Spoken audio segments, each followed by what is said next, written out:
Hello बच्चों, welcome to quest education.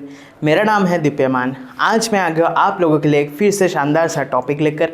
आज हम लोग पढ़ेंगे केमिकल इक्विलिब्रियम के बारे में पढ़ेंगे। ठीक है बच्चों, आज हम लोग डिस्कस करेंगे कि chemical equilibrium, okay, the name itself जो बताता है कि केमिकल इक्विलिब्रियम वो एक्चुअली है क्या। ठीक है ना। इक्विलिब्रियम का मतलब क्या है बच्चों? इक्विलिब्रियम का मतलब है काइंड ऑफ इक्विवेलेंट या फिर केमिकल इक्वालिटी। ठीक है ना बच्चों। तो आज हम लोग इसके बारे में डिस्कस करेंगे। देख लेते हैं क्या है।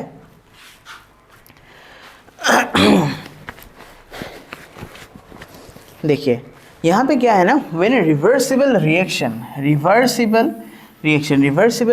का मतलब तो आपको पता है कि वो पिछले स्टेट में फिर से घूम के आता है। अगर मैंने कहा कि A to B हुआ तो ये क्या होगा, फिर से B to A होने का उसकी क्षमता है, उसका पावर, उसका कैपेसिटी है, उसका कैपेबिलिटी है। तो जो भी केमिकल रिएक्शन जब एक के बाद दूसरा स्टेट में जाता है, फिर से उस स्टेट से इस स्टेट में लाया जा सकता है, उसे हम लोग क्या कहते हैं बच्चों? रिवर्सिबल रिएक्शन कहते हैं। Which can proceed in both forward and backward direction. समझ में आया? जो कि आपका फॉरवर्ड भी जाएगा और बैकवर्ड भी आएगा। समझ में आया? occurs in a closed system, a stage comes where the rate of forward reaction is equals to rate of backward reaction। जैसे कि इसमें क्या कह रहा है कि रेट ऑफ फॉरवर्ड रिएक्शन और rate of backward reaction are same. मैंने आपको कहा था ना कि इक्विलिब्रियम, ठीक है ना, इक्विलिब्रियम का मतलब क्या है? इक्वालिटी। इक्वालिटी अगर हम लोग कहें कि इक्वल इन बोथ साइड्स, समझ में आया? हम लोग कहें कि इक्वल इन बोथ साइड्स। और ये बोथ साइड कौन सा दो साइड है? आपका जो रिएक्शन एरो है, रिएक्शन एरो के इन दो साइड्स में क्या होना चाहिए बच्चों? इक्वल होना चाहिए। तो यही इक्विलिब्रियम बता रहा है कि जो रेट ऑफ फॉरवर्ड रिएक्शन है, ये हो गया आपका फॉरवर्ड रिएक्शन। आपका जो फॉरवर्ड रिएक्शन का रेट है और आपका जो बैकवर्ड रिएक्शन का रेट है, दोनों क्या है बच्चों? इक्वल है। समझ में आया? समझ में आया बच्चों? देखते हैं क्या है। यह आपका थोड़ा थ्योरी जैसा है कि rate of forward reaction is equals to rate of backward reaction. समझ में आया? जो आपका फॉरवर्ड रिएक्शन हो रहा है और आपका जो बैकवर्ड रिएक्शन हो रहा है वो आपका इक्वल है। लेकिन बच्चों यहाँ पे बहुत इंपॉर्टेंट, बहुत ज़्यादा इंपॉर्टेंट चीज़ है, वो आपको जानना ज़रूरी है कि आप याद रखिएगा, ये है रेट। समझ में आया? इसका रेट होना चाहिए, rate of dot dot dot dot. अभी बच्चों रेट ऑफ क्यों कहा गया है? क्यों?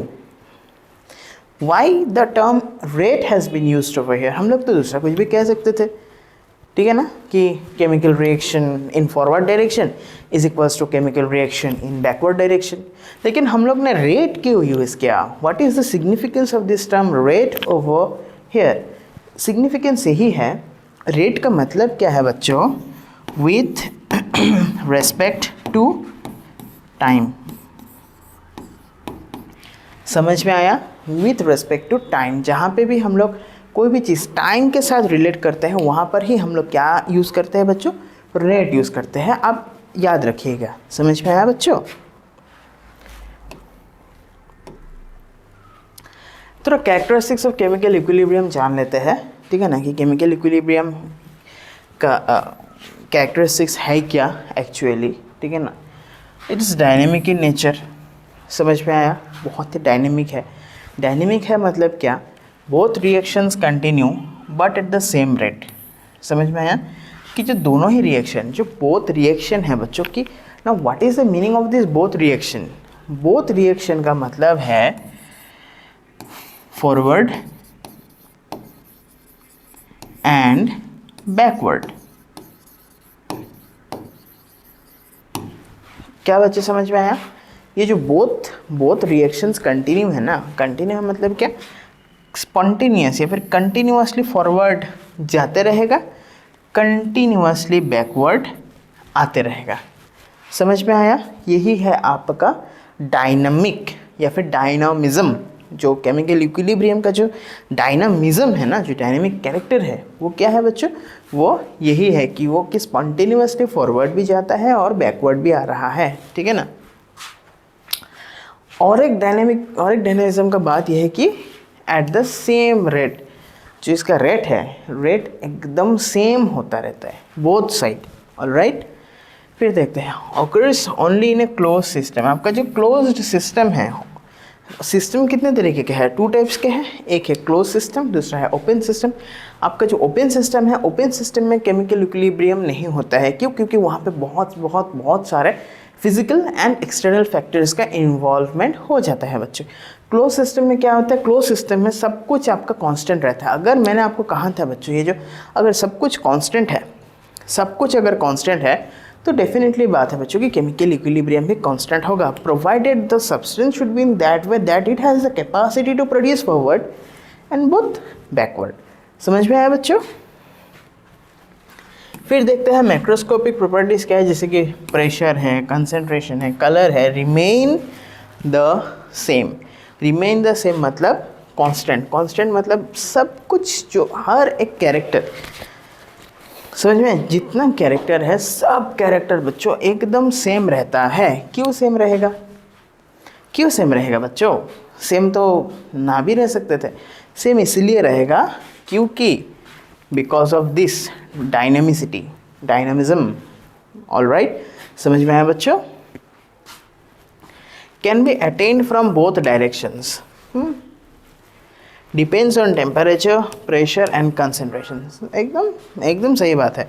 अगर आपका कंसंट्रेशन जो है, कंसंट्रेशन अगर आपका चेंज हुआ, बढ़ा या फिर घटा, तो फिर आपका इक्विलिब्रियम में इफेक्ट होगा। अगर आपका प्रेशर बढ़ा या फिर घटा, तब आपके इक्विलिब्रियम में ब्रेक आ जाएगा। अगर आपका टेम्परेचर, ये तो बहुत बड़ा फैक्टर है भाई, ये बहुत ही ज़्यादा बड़ा फैक्टर है।